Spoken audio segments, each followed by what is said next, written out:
તો ગાઈસ હું અને રાજુ બે આવી ગયા છીએ અંબિકા નર્સરીમાં, નરેન્દ્રસિંહની અંબિકા નર્સરીમાં. ફુલાવરનો દરો મોટો મોટો થઈ ગયો છે.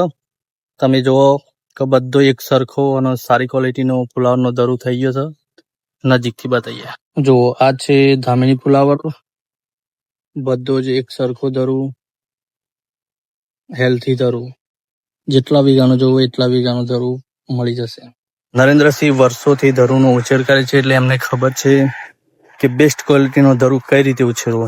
અંબિકા નર્સરીમાંથી છેક તમારા ખેતર સુધી ડિલિવરી પણ કરી આપવામાં આવે છે દરોની. આ દરો ફાર્મમાં ડિલિવર થવા માટે પેક થઈ ગયો છે. તો નરેન્દ્રસિંહ, આ દરો ક્યાં મોકલાવાનો છે તમારે? આ ધરું જશે મોડાસા મેઘરજ બાજુ, મોડાસા મેઘરજ બંદર બાજુ. ની સાથે સાથે નરેન્દ્રસિંહે ફૂલના છોડ પણ વાયા છે, તો અમને એક ગુલાબનું ફૂલ આપ્યું છે એમને ઘરે વાવવા માટે. મસ્ત લાલ ગુલાબી. જો તમારે કોઈ પણ શાકભાજીના તૈયાર દરો લેવા હોય તો આજે જ કોન્ટેક્ટ કરો નરેન્દ્રસિંહ વાઘેલાનો અંબિકા નર્સરીમાં.